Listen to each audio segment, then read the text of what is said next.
Hey, y'all, next Wednesday, January the 3rd, I'm giving a talk for Thaddeus Russell's Renegade University at thaddeusrussell.com on the history of the war in Afghanistan. Of course, based on my book, Fool's Errand, Time to End the War in Afghanistan.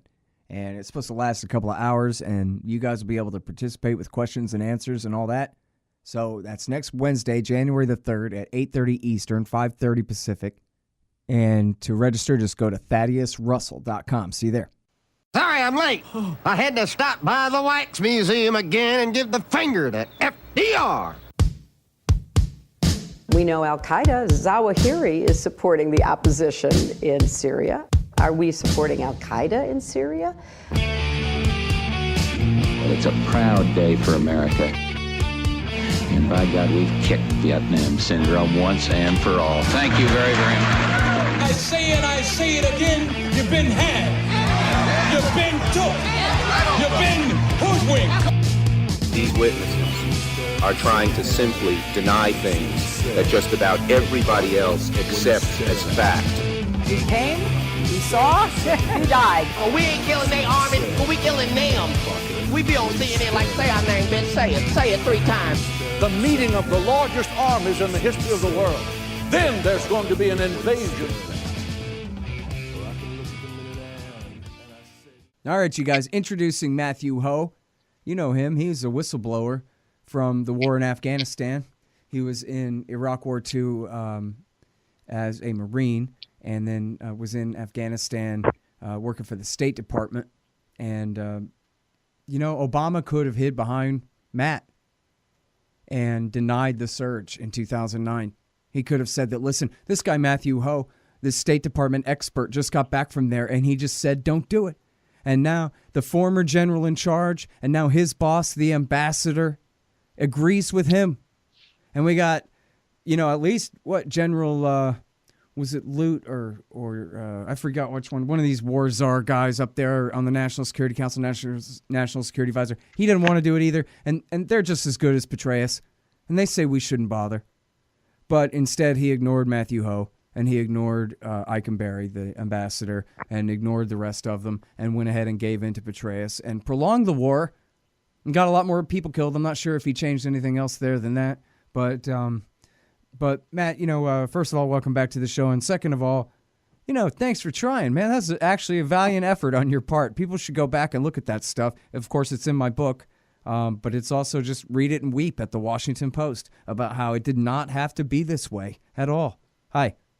Hey, thanks, Scott. Thanks for having me on again. And happy holidays to you and yours. And I know it's been 8 years since that happened.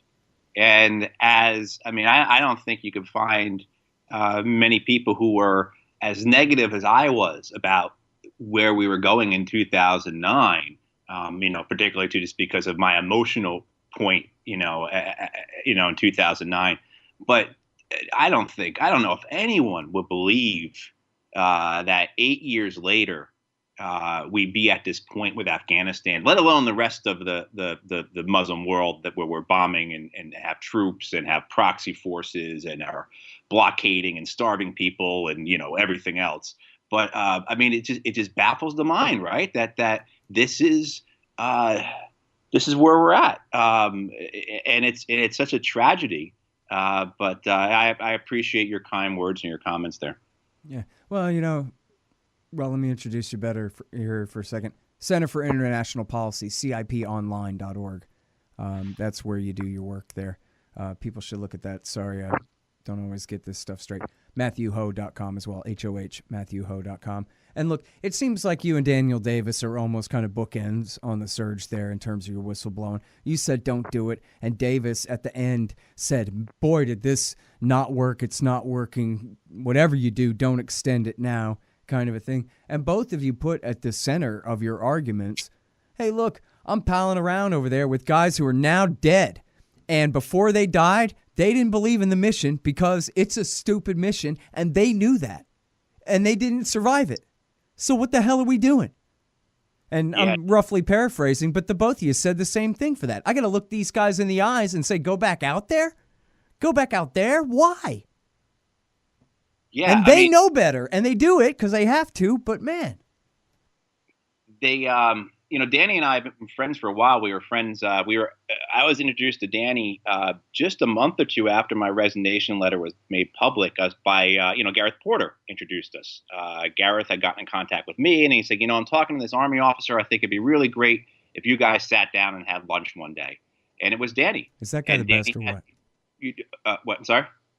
I just mumbled. Is that guy the best or what? Gareth Porter. Gareth is just, exactly. If anyone's listening and you haven't read Gareth Porter's stuff, stop listening and go read Gareth Porter. Or listen to Gareth on Scott's show because he's on often. But good gosh. But we were coming from exactly that same perspective where we knew so many guys who didn't believe in a mission, as well as too, I go and send this resignation letter, and it goes through the embassy. And my counterparts, I was in Zabul province, which was in the southeast, and we were like the 5th most violent province in Afghanistan. But my political officer counterparts, I was with the State Department, and I was assigned to the provincial reconstruction team. And so as a political officer on that team, you're in charge for the politics of the region, and you work daily with the governor, and you're basically a quasi-colonial administrator.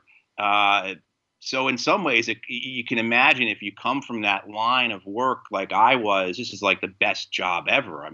This is just an incredible thing to have now been in. But it was built upon the lies and the death and the immorality of it all. But anyway, my colleagues who were in Helmand and in Kandahar and Uruzgan and Nuristan and Kunar, and if you're familiar with Afghanistan, those are very difficult provinces in terms of strong support for the insurgency, strong support for the Taliban, lots of American and Afghan security forces killed there. They all agreed with me, and then I get to the embassy as I'm leaving, and the deputy ambassador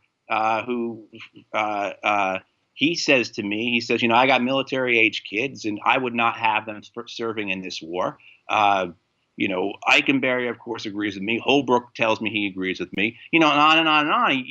And as I'm doing this over the course of the years, I keep meeting people who were in not the rank and file, but senior people. I remember being in, I was doing work on the side, basically. I wasn't getting paid, but a couple of times the Dutch, in 2010, the Dutch pulled out of, 2009, 2010, the Dutch pulled out of Afghanistan. Then they had this crisis in government. A conservative government came back in, and they wanted the Dutch to go back into Afghanistan, basically to jump back into the quicksand. And there's a lot of it was because the conservative government in Holland was aligned with this neoconservative thinking, as well as to the pressure. I was told by the Dutch intelligence folks that the American government told the Dutch government after they pulled out of Afghanistan that we're not going to send our ships to Rotterdam anymore. So, but anyway, I used to go over to Holland and speak with the Dutch intel people about Afghanistan. I remember one time giving this lecture to a room full of them, 50 or 60 Dutch intelligence people, and this big guy sitting in the front row. And right before we start talking, he tells me he had been the former chief of staff for, Allied forces for ISAF in Afghanistan. So I'm thinking this guy is going to jump all over me. And I'm not talking for more than 30 seconds, 40 seconds. That his head is bobbling up and down like a bobblehead doll in agreement. And practically jumping out of his seat and yelling, goddamn right at some of the things I was saying.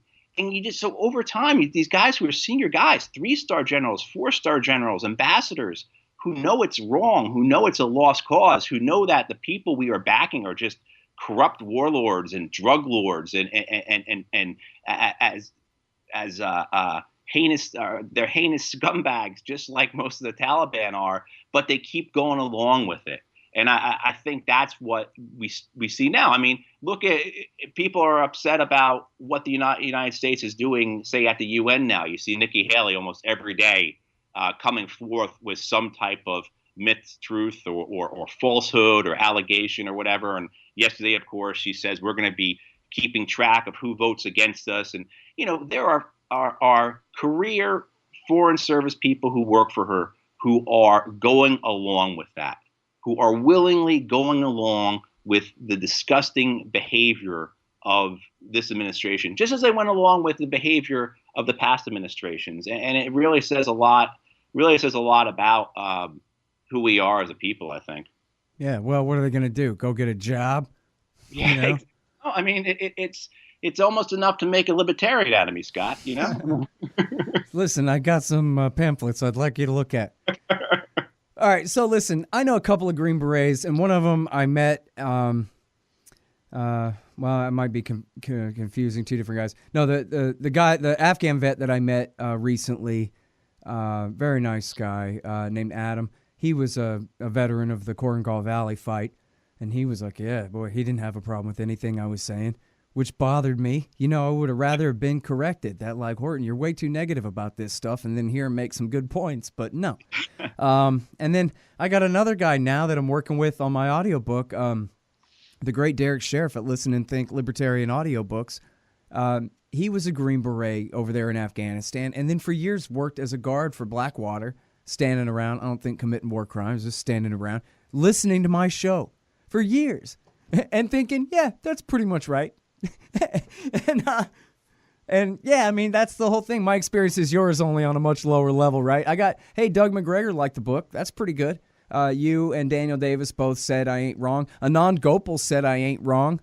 That's pretty damn good. You know, I would like to hear somebody, you know, make a reasonable critique about how, no, you really don't understand. Yeah, I don't know, man. I'm quoting Matthew Hoh's dissenting report here, and it seems like he had his facts straight. What are you going to do?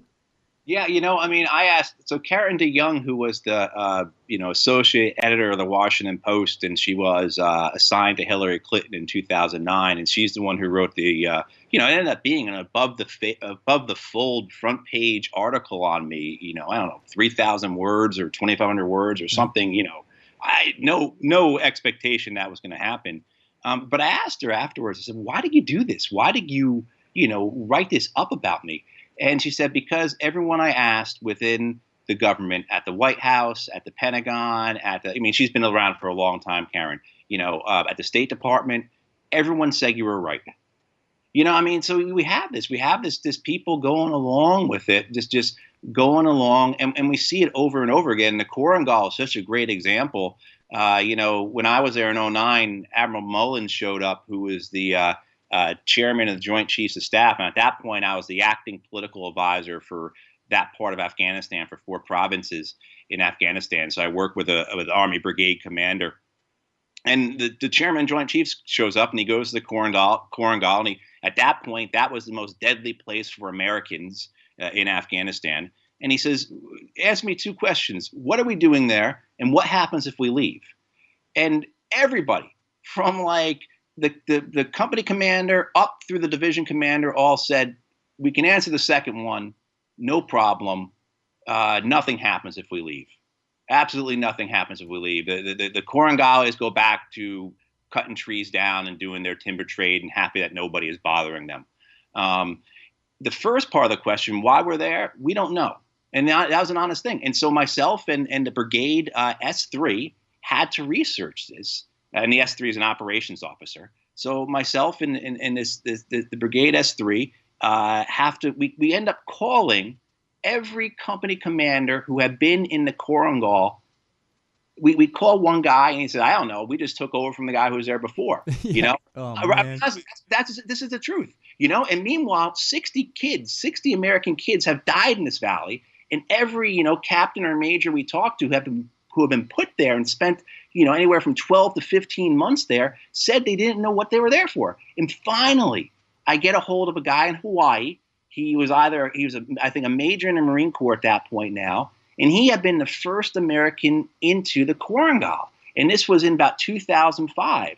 And I said, why'd you go in there? And he said, because we'd never been in there before. And that was it. That was it. And then, of course, we know the story of the Korengal. We bring the Afghan police in. They take over the largest, I believe his name was Haji Murad. No, I'm sorry. That's not Haji Murad. But I'm trying. I can't remember his name. But we take over the wealthiest man in the Korengal Valley's timber mill and allow the Afghan police to make it their post, basically, as well as we start taxing them. We basically bring in these outsiders from Kabul and say all these mountains here that your families have been harvesting for to live off of on the timber, they no longer belong to you. They belong to Kabul, and you have to pay a tax on this. So, I mean, you get down to this whole thing where we're in the Korangal over a tax dispute, basically. And we've been lying about it over and over again, that we're in there to find high-value targets or for, to chase after Al-Qaeda. Nah, I mean, like, this is a valley that, people are in the year 2009 at this point, but even now in 2017, speak their own language. They speak Korangali, and they never leave the valley. You know what I mean? Like, it was really remarkable to go through that experience. And I can tell you, for each valley we were in like that, there were probably 25 or 50 other valleys that we were in, throughout Afghanistan. And for every valley that we were in, there were, an infinite number that we weren't in. So the notion of having a safe haven was just an absurd thing. But it really was. It was just shocking how, to use the phrase again, the bright shining lie was just adhered to, that we're here for this reason, and this is the reason we're here for, even though there's no evidence of it. Yeah. Well, and in Anand's book, No Good Men Among the Living, which I quote in mine, that original timber baron was targeted because of his business competition. Said, oh, he's with the Taliban. Get him for me. And that was the original start of the thing, was them being used. Like, oh, look, a bad guy. Let's go get him, boys. And kicked off this whole thing, I remember killing innocent people. Some of the and that was a joke among the Afghans in when I was there. Some of the Afghans I worked with, I remember one time walking over to a couple of them, and they were arguing about something, bickering about something. And the one pointed to the other one and said, this guy's Al-Qaeda. Now give me some money. It was, and Larry Wilkerson talks about this a lot, the former chief of staff to Colin Powell. The first 700 people we captured in Afghanistan in 01, 02, I guess primarily in 01, all those folks, we didn't capture them. They were handed over to us, and then we saw it too, if you want to get into take this a step further with the business competition, the use of, when we do try and eradicate crops of poppies in Afghanistan, it's almost always against the poppy fields of people who are in the government, or people who are the competition of the people in the government. Mm-hmm. I mean, so like say in Nangarhar province, where Gulurg Sirzai it was the governor, we were eradicating poppy fields in Kandahar because that's where his family's poppy fields were. And so we are eradicating his family's competition. It's just so surreal and so fiction-like, Scott, that if your book, which is a terrific book, and I really think the best accounting of what has happened there, particularly with all the documentation you have in there, it's just a terrific accounting of it. But if you had written that book as a novel, Scott, no one would have published that. They would have said, this is too far-fetched. Get out of here. No one's going to believe this. This is too over the top.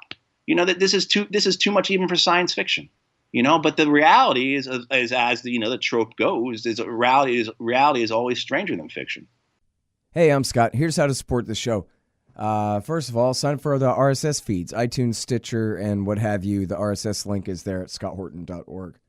And then also stop by scotthorton.org/donate. Anybody who donates $20 right now, you get to the front of the list to get the audiobook of Fool's Errand. I'm going back over it a second time. It's taken me forever. I'm sorry, but I'm trying to make sure it's good for you there. But $20 and you go to the front of the list. Anybody who donates $50 or more at scotthorton.org/donate, you get a signed copy of Fool's Errand, Time to End the War in Afghanistan. Anybody who donates $100 or more, you get a QR code commodity disc, a silver coin with a QR code on it. It tells you the instant spot price.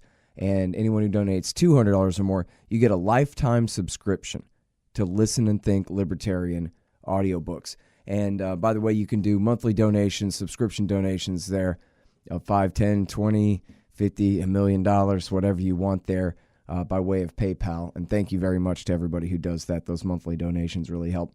And of course, you can also donate per interview at patreon.com/Scott Horton Show.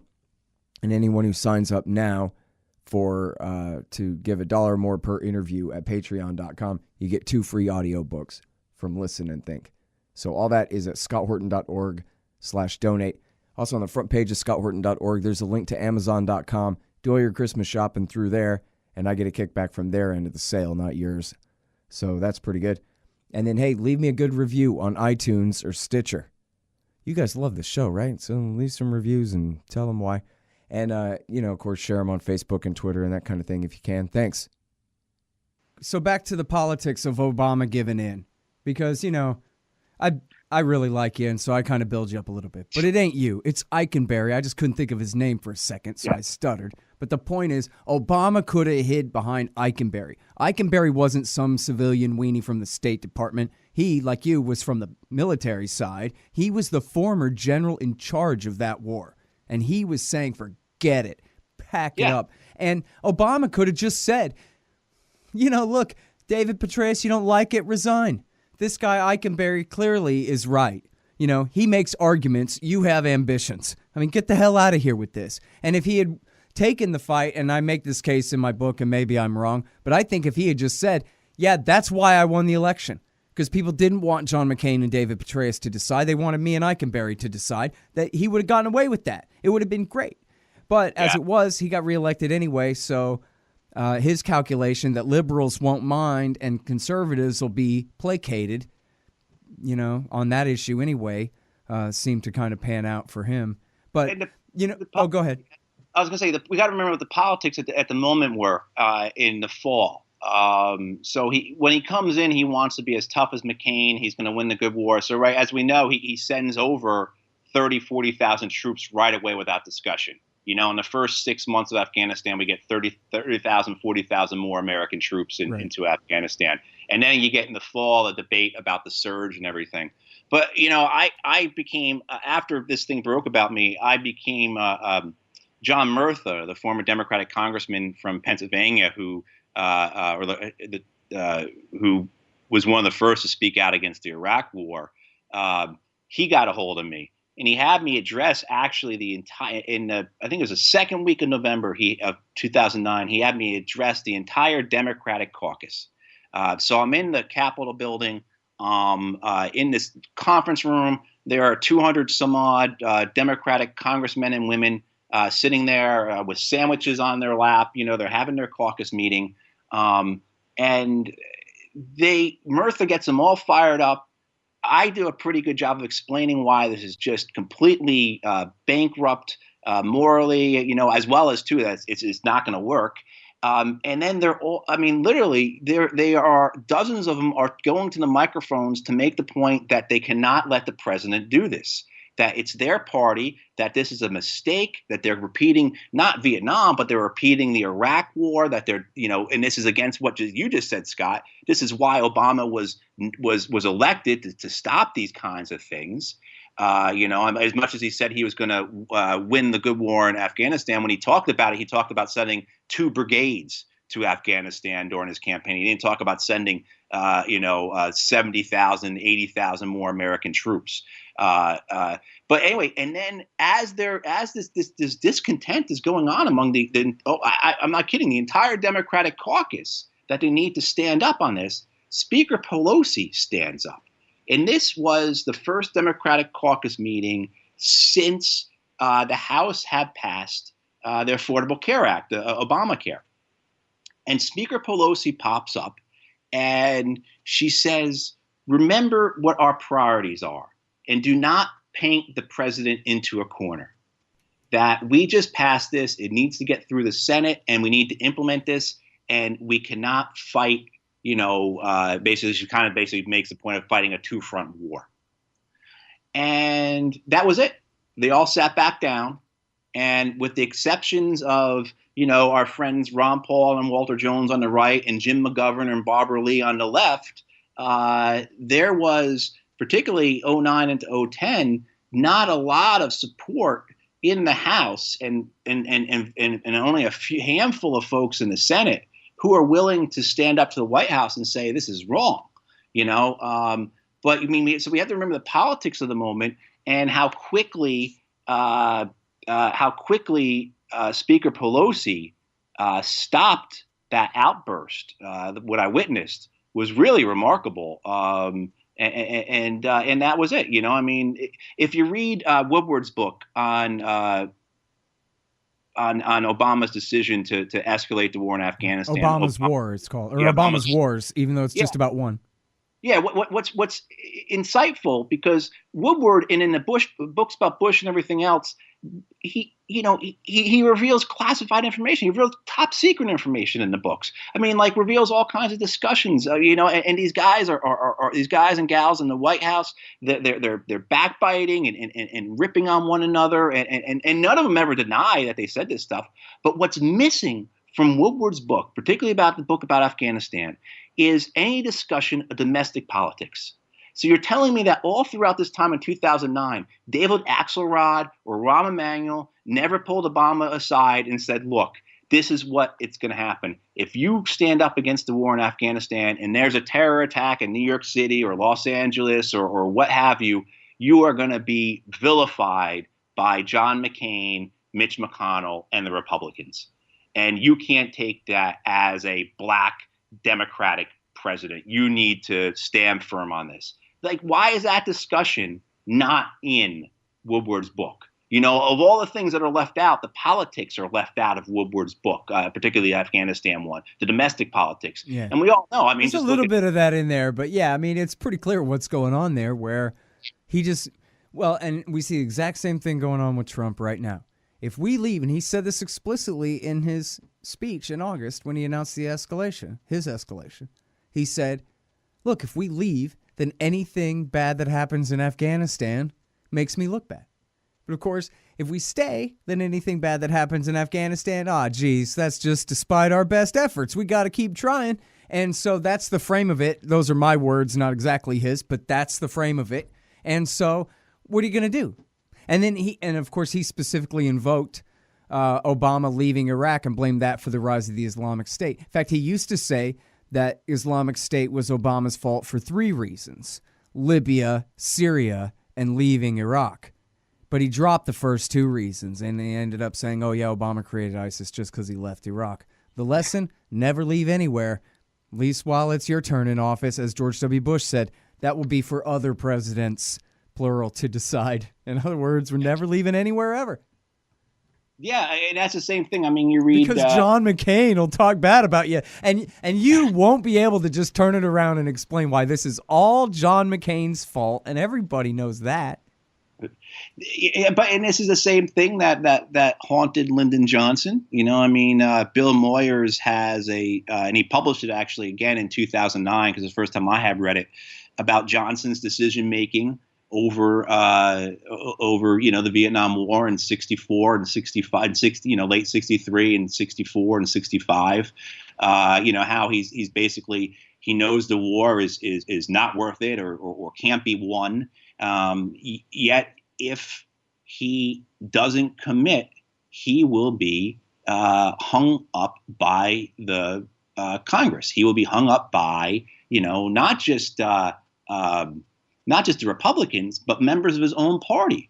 And the 2 books I say, if you want to understand these wars, besides Scott Horton's Fool's Errand, but the 2 books I say are David Halberstam's Best and the Brightest, and Neil Shaheen's A Bright Shining Line.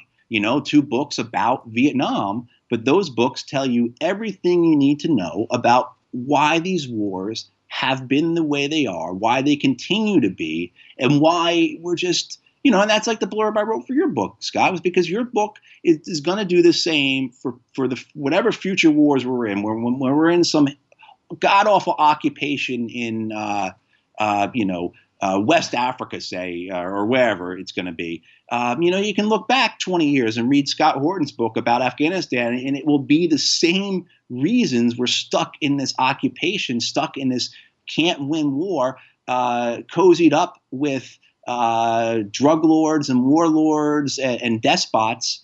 The same things keep happening over and over and over again. Yeah. I really need to study public choice theory.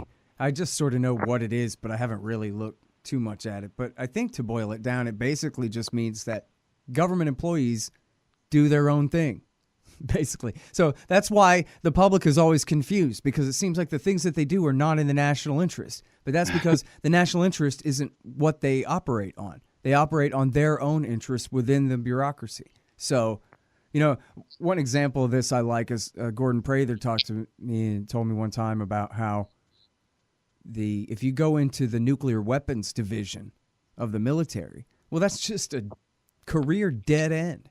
Only idiots and losers and know-nothings and lazy brains want to go and run the nuclear weapons complex because they just sit around doing nothing.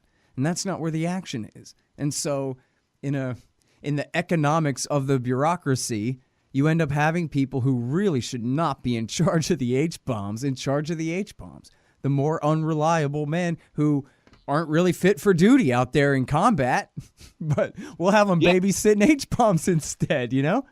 Yeah, no, I mean, and it goes, there's a sinister aspect about that too, a really nefarious, murderous aspect about that, because that's, you know, and again, going back to Afghanistan, but the same thing was occurring in Iraq and had the same examples. But since we were talking about Afghanistan, I'll talk about, you know, this one Special Forces team commander, this captain in 2009. I mean, he was really despondent because he was going to be evaluated on how many doors he kicked in as opposed to something more qualitative. How many local Afghans have you spoken to? How many have you gotten to work with us? How many, you know, but no, what was how he was going to be compared when he was going to go for his next promotion or his next selection for his next billet or whatever on his evaluation. When he was going to be compared to his peers, the primary criteria for his time in Afghanistan was how many doors his team kicked in, right? And so, just like the police in your town. That's exactly right. How many people have you pulled over? How many people have you thrown in jail? That's exactly right. And the drones were the same thing. Once the drones, our drone squadrons, once that became a standard, once the body count, right, particularly once Petraeus takes over CENTCOM and goes into Afghanistan and then becomes CIA director and everything else, once the body count becomes the figure or the number that we're all that the folks in the White House and everything are looking at, then if you're a drone squadron commander, in order to be the best, then you better kill more people than the guy before you, you know. And then so you have this, just like you said, this self-interest within the bureaucracy or within the military that destroys everything around it in order to advance itself, not just preserve itself, but to advance itself, which is why it's so nefarious. Yeah.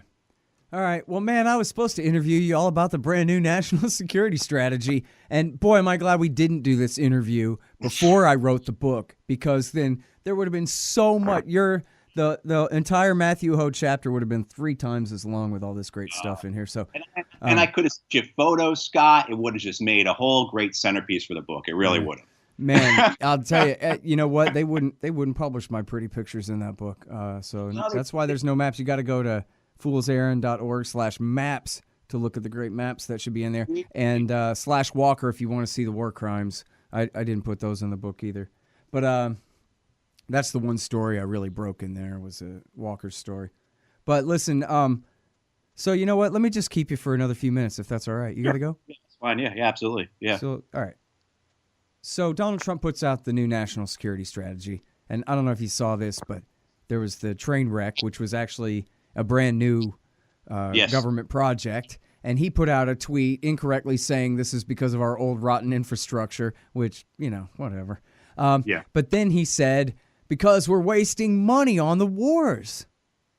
And what I should have tweeted back, but didn't think of it until too late, was, hey, man, blink 3 times real slow if you're being held hostage. Like, did they strap a bomb to him? And they're just like, you know, anyway. I think what it is he has no idea what a hypocrite he is. He puts out this national security strategy, which, as I read it, says the same old world empire.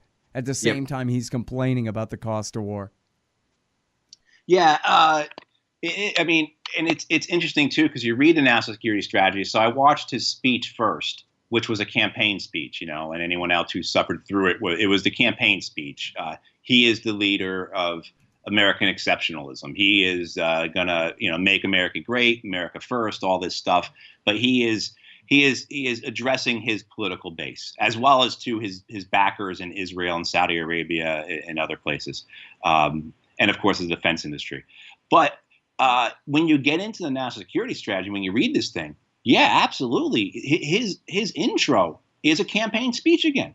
he says the national security strategy, the line that everyone's going gaga over in terms of what he said during his speech, that he was a glorious new hope, which, alludes to Star Wars, I guess. I'm not sure where he's getting that from, but he in the national security strategy, he basically says the same thing. He says he's basically talking about what a difference his year in office has made for America. I mean, if you read it, it is the writing of a despot, of a demagogue, how he is doing all these great things.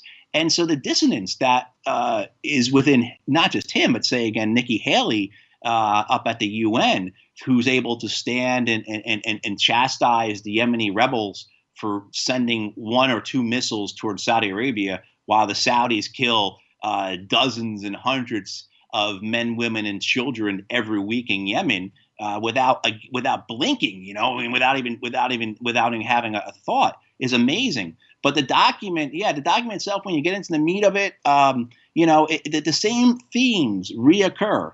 And basically, it reads to me as we're going to sell products to people. For the people who don't buy American commerce, we're going to do bad things to them. We're going to coerce them. And for those who are on their way, like China, they better watch out. I mean, you read this throughout. I mean, throughout the South America section, he talks about China and Russia as much as he does any other nation. He probably references them more in that document. And I know I'm saying he when I know it's the staff that wrote it.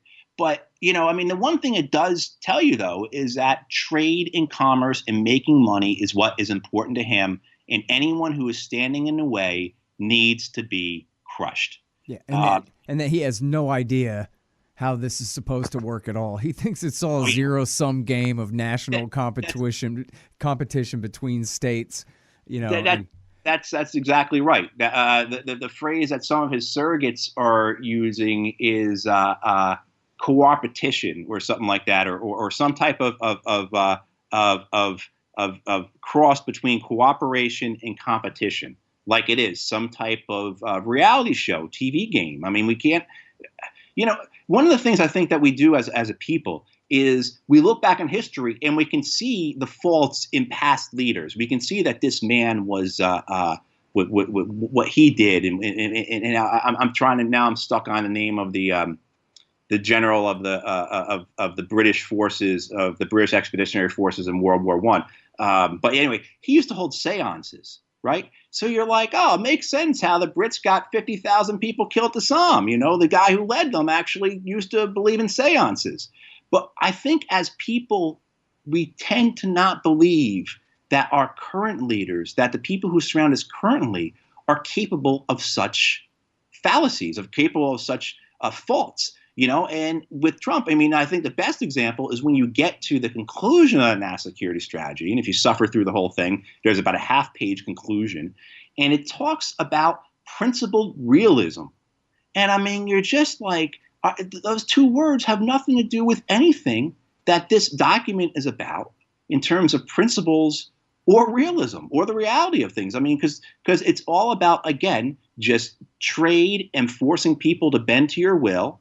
And reality, it's dispersed with all this language about democracy and freedom and liberty and what a bright, shining beacon the United States is for the rest of the world, and how in the last year the rest of the world has really started to look up to America again, and we're once again achieving greatness. So it's just the dissonance. And like you said, and I thought this after watching Nikki Haley again. Is this, and I'm not sure, is this sociopathy or is this psychopathy? I'm not sure what the difference is. But these people have serious problems. And that's not being glib. That's not being, I'm not some type of lefty who wants to have the elections turned back over. And, I'm not a Russiagate, person, blah, blah, blah. I'm not going to get on Mother Jones and start cheering for Russiagate or anything like that. But, what is happening here is we have these people who just have this dissonance, who have this inability to understand not just the reality that's around them, but what their actions actually cause, what they actually do. Yeah, well, and the thing is with Nikki Haley, I mean, I guess, I don't know that much about her, but she seems like she's just bright enough to believe in everything she hears along these lines, and that's about it. You know what I mean? She's just the perfect worst kind of person to be in the situation, in the position that she's in, for that reason. Like John Bolton is smart enough to be a cynical SOB doing the exact same thing as her. But she seems like maybe she just really thinks so. That she starts with such a self-justification and self-righteousness that anyone who opposes us is on the side of the devil. That kind of way of thinking. I agree. I mean, I'm sure she may never even heard of Yemen, say, before she became the UN ambassador. While Bolton is a guy you can understand, why does he want to kill millions of people in Korea? Well, because he's a bully. This is the same guy, remember, who they had when they appointed him to the UN under the Bush administration, they did so in a recess appointment, if I remember right, because of all not accusations, but the findings that he's a guy who picks on women, who chases women, who chases them in the office when he's angry, who he's one step away from being should be in prison, and so you understand where he comes from because he's a bully. And that's where he gets off on being on Fox News talking about the deaths of millions of people so cavalierly, because that's what he is as a person. Yeah, but with Haley, I agree, Scott. I don't think she could have found Yemen on the map, or maybe even heard of Yemen prior to her becoming. But now that she's been told about it, her certainty in herself, her confidence in herself means that if you're not in agreement with her, you must be wrong. Which is dangerous. And this doesn't just extend to the right. I mean, I can tell you that this is, certainly, anyone who looks at the election in 2016, that's certainly the autopsy that's coming out of the Democratic Party. Right? If you didn't agree with the Clintons, then you were wrong. And you were not just wrong, but you were the enemy. And I can tell you, again, going back to Afghanistan 2009, that's how McChrystal was. McChrystal and his people, General McChrystal and his people in 2009, if you did not agree with him, if you did not agree with his plan, and you were outside of his bubble, you weren't just wrong, but you were the enemy. And that's how they treated people. So what do you get, right? What do you get for people who work for Haley, for people who work for Clinton, say, for people who work for McChrystal, or you get sycophants. And it just reinforces the whole decision-making process.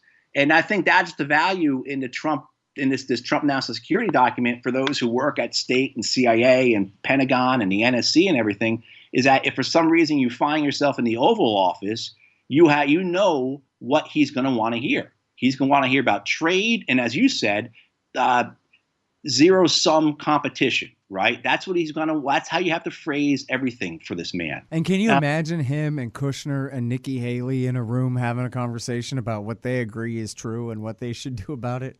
My God. I don't even know what to say about that. I've never had such a thought. That's why I like reading Woodward. I mean, it's crazy. It's a funhouse mirror version of every single thing in the world, but it's just interesting to me, the dynamics, because really everything he writes in there, it's all them ratting on each other and accusing each other of stuff. He's kind of a gossip columnist to the National Security Council in a way, and so, I forget now if it's his book. There's like 4 or 5 really good reports on this, including Michael Hastings. And I think Josh Rogan, who's a bad guy, but a good source on this, and a few others who talked about how they decided on Libya and how the Secretary of Defense and the National Security Advisor and the Chairman of the Joint Chiefs of Staff were against it. But Samantha Power and Susan Rice, Samantha was something on the NSC at the time, and Rice, I guess, was the ambassador to the UN, and Hillary was the Secretary of State. And they were lined up, and he basically, I think, I forgot who paraphrased him this way, but I think it was Gates who said that Obama said out loud that it was a 51-49% decision to go ahead and start the war against Libya. And it was, and over the objection, never mind Eikenberry, the ambassador, former general, right? In this case, his own Republican Secretary of Defense is saying, you don't have to do this, Obama. And he's like, yeah, I'm going to anyway. Oh, yeah. As a favor to Hillary, because she was going to run on it as her great victory in 2016, that she led the great heroic war in Libya. You notice she didn't highlight that so much during the campaign instead. Yeah. I think it was Scott Shane at the New York Times who wrote a good profile of that, how Libya was supposed to be the soft power example for Hillary Clinton. That was going to be her foreign policy credentials. That was going to be what was going to put her over the top to stand among all these men at the debates. And she would have the biggest penis type of deal. I mean, that's how they would look at it. You know what I mean? Like that she has the best credentials. She's the toughest. She's killed more people and she's killed more dictators and she's done it well and no one else has. And of course, yeah. And then President Obama, when, he leaves office and he says, he says to the Atlantic magazine that, I believe it was the Atlantic, that, Libya was his biggest mistake. Now he qualifies that because there wasn't a plan afterwards, after Gaddafi was killed. Right. He should have rolled on in with the 3rd Infantry Division like George W. Bush did. That was his lesson from Libya. But it at least he admitted Libya, as much as I think Obama probably will ever admit any mistakes or anything. At least he did admit that was a mistake. Yeah. But yeah, and you look at it, and you look at the catastrophe that's happened, in Libya, and the tens of thousands of people who have died by drowning because they're trying to escape that country, and then the refugee crisis in Europe. What boggles my mind is that these European governments continue to go along. Say in Finland, you got this issue in Finland right now where you've got one of the Finnish parties is running their big part of their platform is to join NATO. And I'm not sure. I don't know. I don't think that will happen or not, that they'll win or not. But it's like the reason you have this refugee problem, this crisis, is because of the wars, because of these wars that NATO has instigated, has supported, has kept going. This is why you have this refugee crisis in Europe. This is why tens of thousands of people are, trying to cross. Thousands of bodies have washed ashore on Greece and Italy and everything. I mean, the horror of it is staggering. But yet the Europeans, I mean, not just to put our folks down, Scott, to be fair, the Europeans, they continue to go along with it too. So there's this, and I don't know, you can get into, I guess, deeper things about why that is, but just to take it in and to understand it, that the reality that so many millions of people are facing because of the decisions of these people, and the decisions that keep getting made over and over again, despite of the evidence. And then you see the Trump national security strategy or Nikki Haley at the UN, as well as you go back, look at Obama, Bush, Clinton, whatever. It's really it's really quite astounding. All right, hang on just 1 second. Hey guys, did you notice the new and improved show notes? Damon Hathaway has been doing a great job with the show notes there on the pages at libertarianinstitute.org and at scotthorton.org. So check out the links for all the information we talk about in these interviews. You guys have been asking for that for a long time. Well, we got it now. Good show notes at scotthorton.org, etc. All right, this show is sponsored by The War State. Mike Swanson wrote it. It's a great book about the early history of the military-industrial complex after World War II. And he also gives great investment advice at wallstreetwindow.com. And when you get that advice, you want to go buy your metals from Roberts & Roberts Brokerage, Inc. That's rrbi.co. rrbi.co. LibertyStickers.com for anti-government propaganda for the back of your truck. And we got a brand new and improved site and brand new and improved sticker art coming up soon for you there at LibertyStickers.com. And, of course, you'll probably also want to sign up for Tom Wood's Liberty Classroom by way of the link on my page. And I'll tell you what, did you notice how great the website is at foolserrand.us, the website for my book? Well, it is great. And you know who did that? It was Harley Abbott at expanddesigns.com/Scott. And if you go to expanddesigns.com/Scott, you can save $500 on your brand new website. All right, so listen, on the China question in the national security strategy there, I mean, I'm I really appreciate the counsel of David Stockman, who says, don't believe the hype about the rise of China. You want to talk about a distortion in the real estate market. Holy crap. They've got a crash coming, the likes of which the world has never seen. They have, they switched from communism to fascism, not to free markets. So they have very huge economic decisions that are made by politicians and bureaucrats and not property owners. And you can see the Austrian school advice about why not to run your economy that way in theirs. However, that's almost beside the point, because what really matters is the American empire's perception of China, which is that they want to replace us as the world empire as soon as possible. And I don't really know why to believe that that's true at all. It seems like they have barely kind of a coastal defense and not much of a blue water navy at all. But, I guess that could change. But anyways, so I wonder what you think of that, and I wonder whether you think that based on historical examples and things like that, that anyone that could, be considered, someone with the responsibility on the American side can say, like, hey, in order to avoid a hydrogen bomb exchange with China, to whatever degree they rise, we're going to have to figure out a way to get along now that the old rules of world empires are canceled because of fission and fusion, right? So, but otherwise, it could be a real problem. And it seems like from Junior to Obama to Trump now, the idea is, boy, we better contain them. We better pivot. We better double down on all our support for all of their rivals on the, in ringing them there in Korea and down through Vietnam and, of course, Japan and even troops, Marines in Australia now and all this stuff.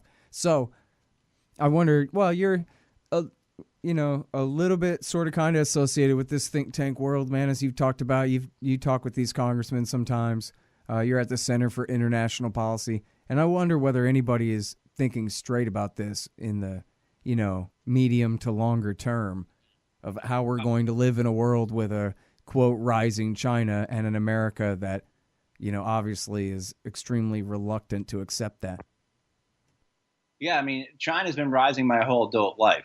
I mean, I was, I guess, a sophomore in high school when the Tiananmen Square episode happened, but they've been this my whole adult life. I'm 44 now. We're about the same age, right? So it's been rising our whole lives. And what we've done, though, is put these bases around China. And then, like, I'll say to people, look, if national security strategy is one thing, if we really want to understand what the Department of Defense is going to do, what the U.S. government's going to do, look at the budget. And what they're concerned about, look at the budget. And you look at the budget, and you look and you see we've got they want to build 10 new aircraft carriers at $13 billion a piece or whatever. We're going to build a new nuclear armed bomber that the Air Force won't even say how much that's going to cost. We've got a $1 trillion modernization of our nuclear weapons program, to include nuclear cruise missiles, as well as we've redone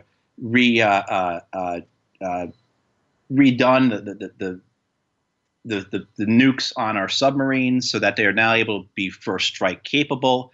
All these things. And who's that geared towards? At least according to our politicians and of course from what we hear from people, whether, it's the Chinese.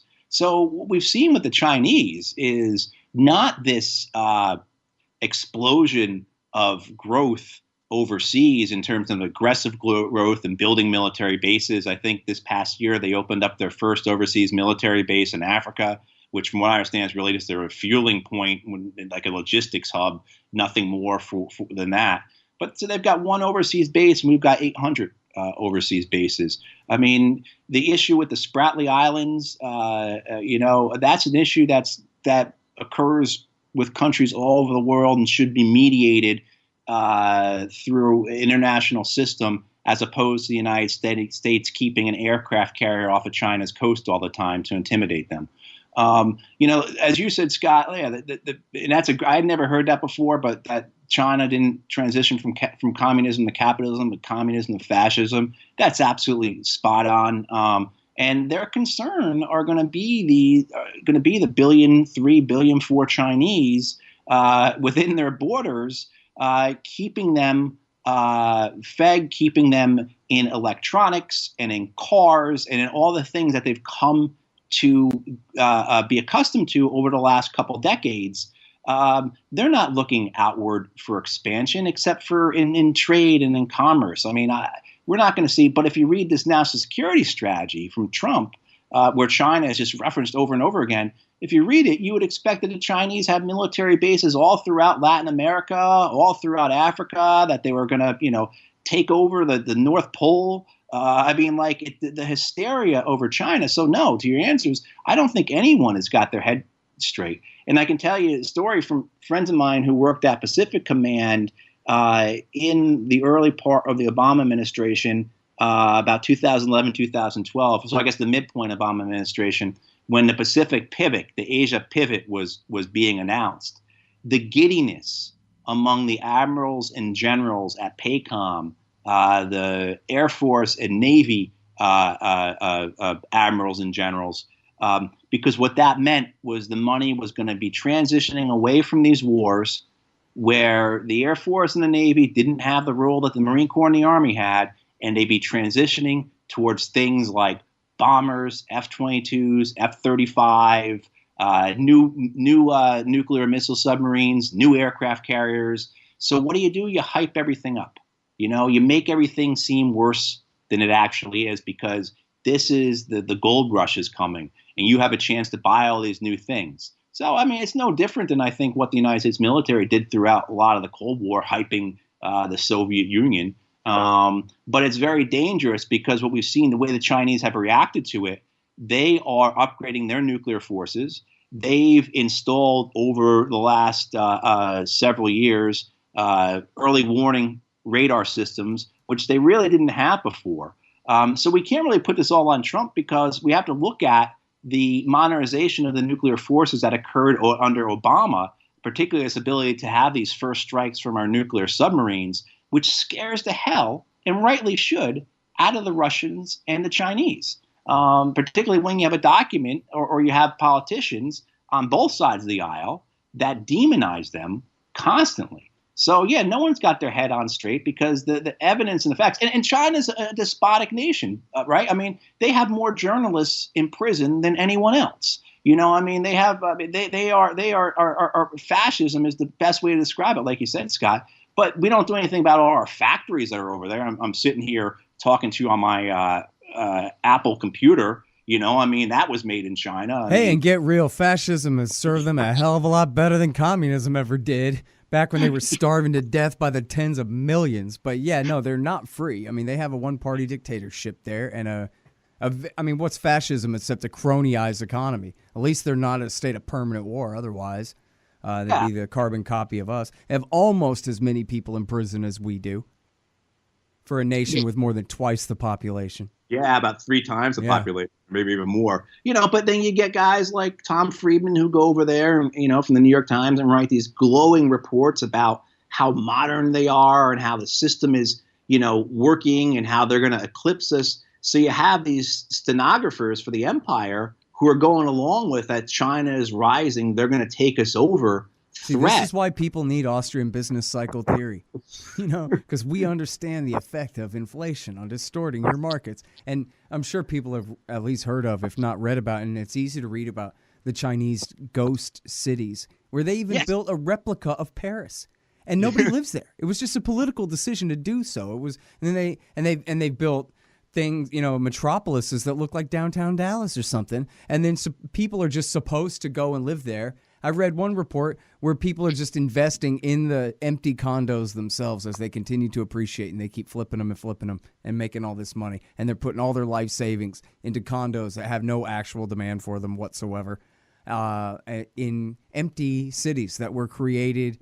I mean, there's just no way that a private economy would ever make such a huge mistake. And that includes America in the Bush years, in the setup, and the Clinton years before that, really, in the setup, the Greenspan bubble, and the setup for the crash of 2008. What they have going on in China right now, at some point when they deflate, it's going to be the world's greatest disaster, Oh, exactly. I mean, you just, actually, if I forget, John Pilger has a film out called "The Coming War on China." I think you can find it. I don't know if you can find it on YouTube. I know it's been on Al Jazeera, but he goes into a lot of this and that, But yeah, absolutely. I mean, and so the Chinese leadership are focused within their own borders and on their periphery. Yeah, and if you had a belligerent nation like the United States, whose politicians were constantly running their mouths about you, as well as a nation like the United States that is currently bombing 7 other countries, if they keep parking an aircraft carrier off of your coast or 2 aircraft carriers off of your coast all the time, yeah, you're going to be a little concerned about what's happening in your periphery. And not to say it again, not saying that the Chinese are the Chinese leadership is, springs from a fountain of goodness or anything. I mean, certainly you can talk to the Koreans and the Vietnamese and other folks about that, or the folks in Tibet. But there is also too this hysteria. But where does it come from? And again, a lot of it coming from within the military, because this allows us to buy the big ticket things, the $13 billion aircraft carriers, right, and the $1 billion Air Force bombers, or whatever those things are going to cost us. As well as too, it's good for the politicians. It's a populist thing. People are afraid of. I mean, you want to talk about the Russian scare? People are stick with China for a second, because I read about how.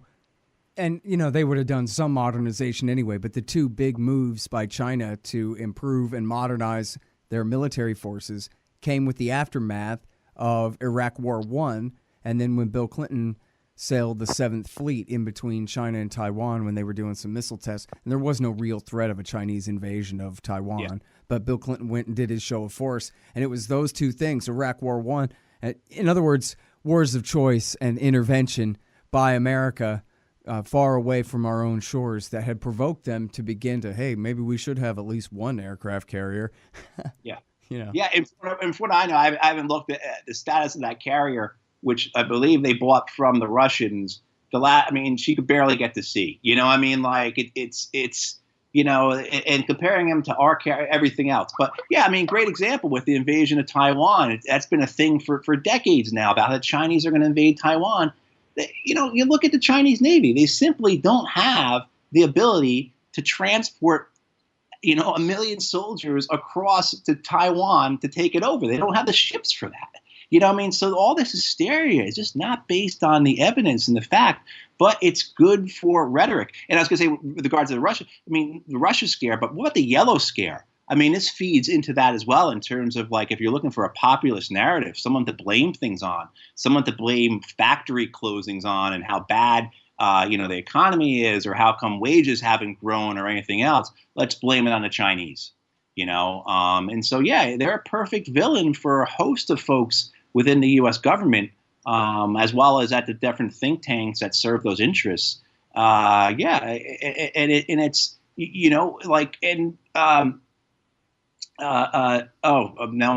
blanking on his name, from Cato, just wrote a really great piece on Korea and on how we're playing.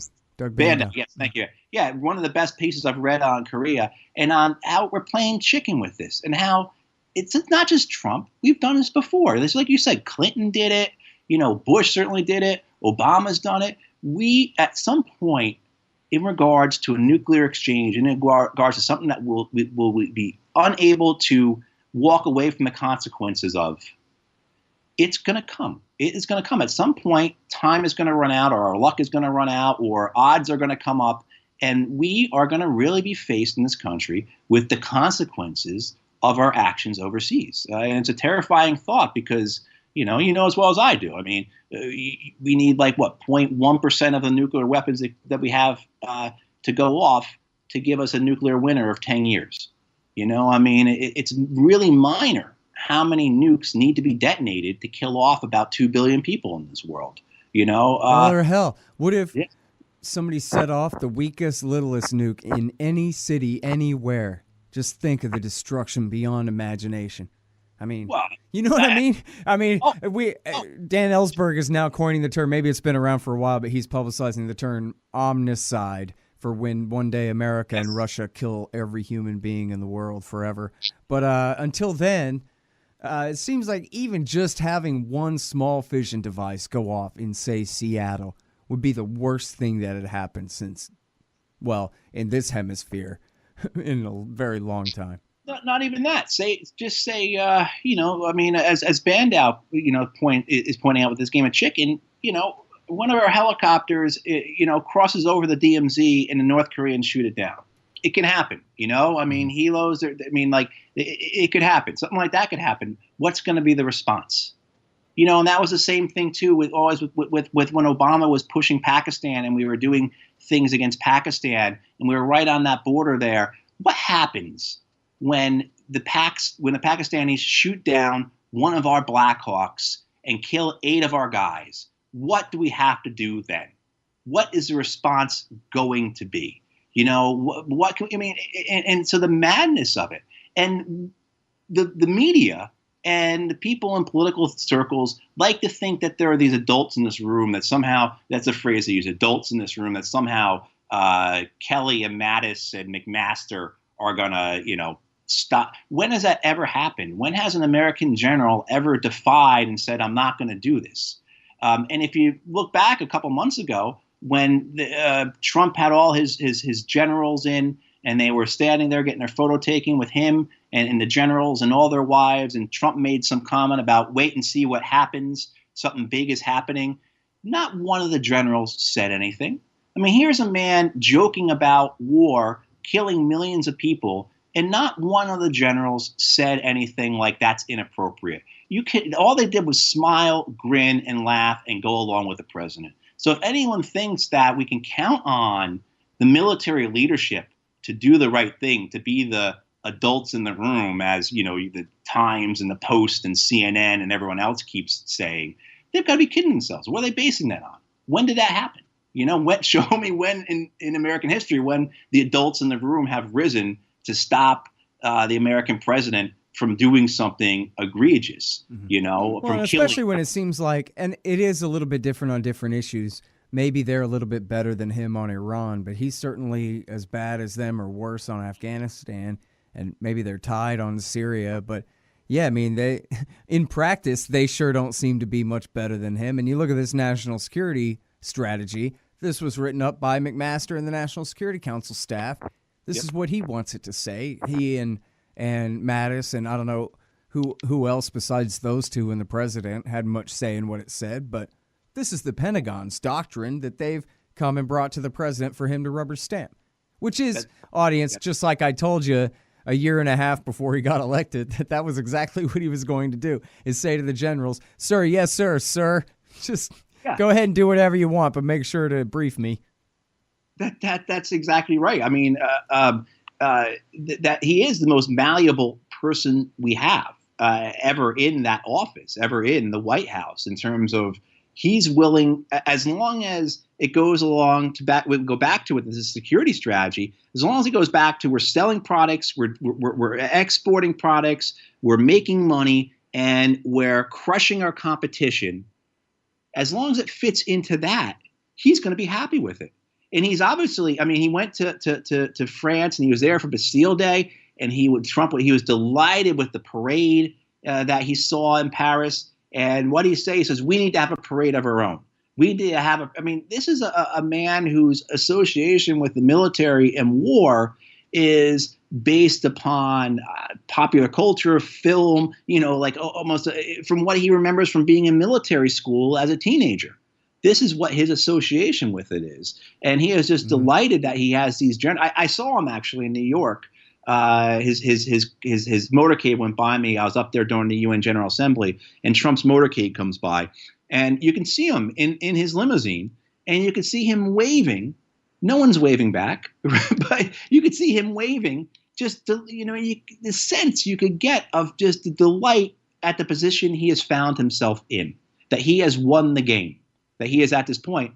And and as you say, Scott, this is what the generals want, this type of security strategy where we're just going to crush competition, not just safeguard American primacy, but expand American primacy. And this goes back to something, I've been talking about for a while now with regards to you go and you look at particularly what Mattis and Kelly have said about America and its place in the world. And you see that Mattis and Kelly view themselves as modern day legionnaires. They really do believe that their purpose is to defend the American Republic or empire, and that is what they should be doing, and that is their only purpose and their main purpose and the purpose of the government. Right. And what difference does it make to them whether it's sort of a Republican, faux nationalist, eagles and flags kind of a thing, or whether it's liberal Obama, more NATO, more UN internationalism? This is certainly all the same project to the Pentagon. And absolutely, and we saw that, right? We saw that in Obama. Again, we saw the modernization of the nuclear weapons program. We saw the threatening of China. And then, of course, with Russia, you had General Breedlove in Russia for in Europe as the head of American forces and the head of NATO in Europe for a couple of years, Air Force General.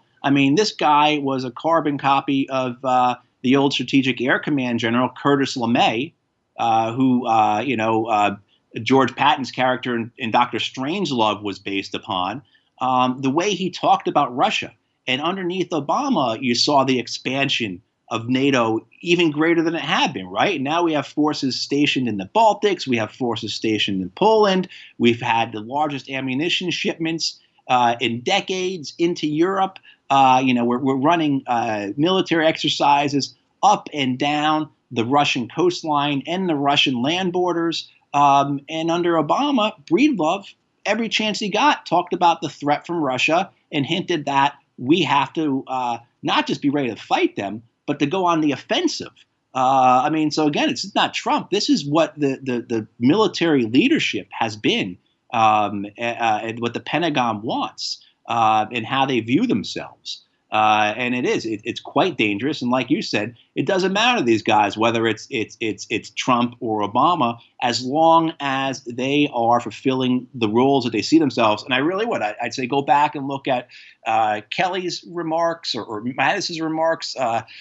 Go back 10, 15 years. A really great speech to look at from Mattis is when he addresses the Naval Academy either in 2003 or 2004, and he talks about American primacy and America being the apex of civilization and basically the barbarians at the gates. Kelly, everyone talks about the speech that Kelly gave when after his son was killed in Afghanistan.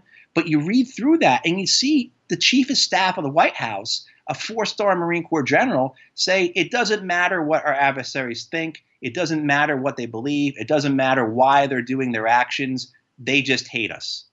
That type of depth of thinking, that type of morality, and that type of American exceptionalism that has perverted, or maybe it's always been there, but that infects the leadership that is guiding Trump. And again, Trump being one of the most malleable presidents, if not the most malleable president we've ever had. All right, you guys, that's Matthew Hoh. He's at ciponline.org. That's the Center for International Policy. And he's published a hell of a lot of things all over the place. Read all about him in my book, Fool's Errand, for he was a very important whistleblower in the Afghan war in 2009. Check out his great website, MatthewHoh.com. That's H-O-H, MatthewHoh.com. Thank you again, my friend. Hey, thanks, Scott. All right, and you guys know me. I'm ScottHorton.org, antiwar.com, libertarianinstitute.org, foolserrand.us for the book. Buy my book. Read it. You'll like it. Everybody likes it, seems like. And follow me on Twitter, @Scott Horton Show. Thanks.